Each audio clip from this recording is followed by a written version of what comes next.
A pinhole camera captures an image upside down. Si on continue, ce que je vais faire, c'est que je vais enlever mon level. Donc, vous voyez, j'ai une petite croix pour le supprimer. Je retrouve avec mon atome et j'aimerais bien pouvoir maintenant le disposer autrement. C'est-à-dire que j'aimerais bien pouvoir le disposer directement ici, finalement, au centre de ma tête, ici, là, cet élément qui est ici.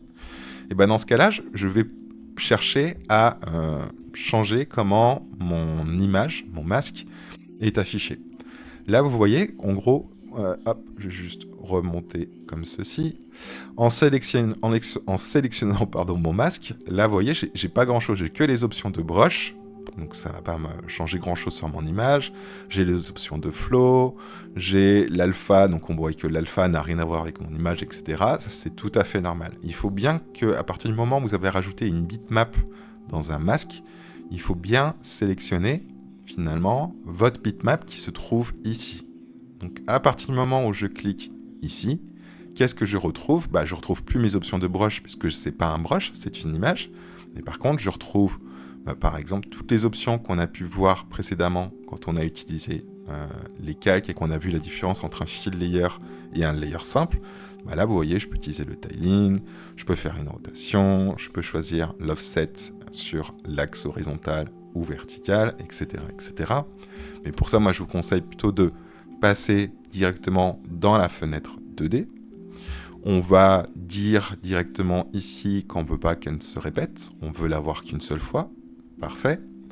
Et désormais, hop, si je viens et que je l'intègre ici et que je viens la rétrécir, c'est quand même beaucoup plus simple que d'utiliser les données qui sont ici. Les données, ça peut être pratique pour certains aspects, certaines choses que vous voulez faire, mais là, pour le coup, directement avec les outils de déplacement et de scale, c'est beaucoup plus évident. Et là, vous voyez, c'est très rapidement, j'ai en fait mon image qui me permet de filtrer mon layer, de masquer mon layer, et du coup, très rapidement, j'obtiens une image que j'ai souhaité, en tout cas là que j'ai choisi dans Substance Painter, pour pouvoir afficher mon canal rouge. Et bien évidemment, dans votre layer Mask Bitmap, à tout moment, vous pouvez dire, tiens, je veux par exemple de la hauteur, je veux que cette partie soit métallique, je veux avoir du coup quelque chose qui soit pas du tout rugueux, donc qui réfléchisse énormément. Donc ça c'est chouette, on peut vraiment travailler votre matériel comme vous le souhaitez.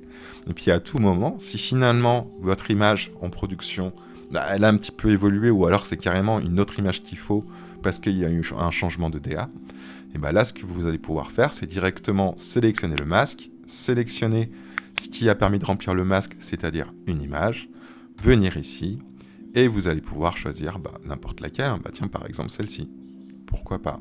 Et puis si ça a rechangé, encore une fois, vous recliquez sur votre image, et vous pouvez mettre celle-ci, etc. Enfin, celle que vous avez décidée. Vous pouvez également, si vous voulez, plutôt que de passer dans ce menu directement ici, vous pouvez très bien passer par cette bibliothèque qu'on a vue ensemble précédemment. Et si je vais dans Starter Assets, alors j'enlève juste les filtres de matériel, que je vais aller dans Alpha, on va prendre par exemple un Celtic, là par exemple, directement, je peux venir la drag and dropper. Et là, j'ai mon Celtic, en termes d'image, qui a été intégré sur mon objet. Donc super pratique les bitmap masks. C'est vraiment, encore une fois, si vous l'aviez fait au pinceau, et que l'image avait changé, ce que vous aviez voulu peindre finalement a changé en cours de route, c'est plus la même représentation, etc., il faudrait recommencer de zéro une nouvelle application avec le pinceau. C'est-à-dire qu'en gros, il faudrait revenir de zéro et commencer à tracer ce que vous vouliez, etc., etc. Là, l'avantage de ça, c'est qu'une fois que vous avez votre image en termes de masque, si vous voulez changer, ça pose aucun souci. C'est ça qui est vraiment fantastique avec les bitmap masks.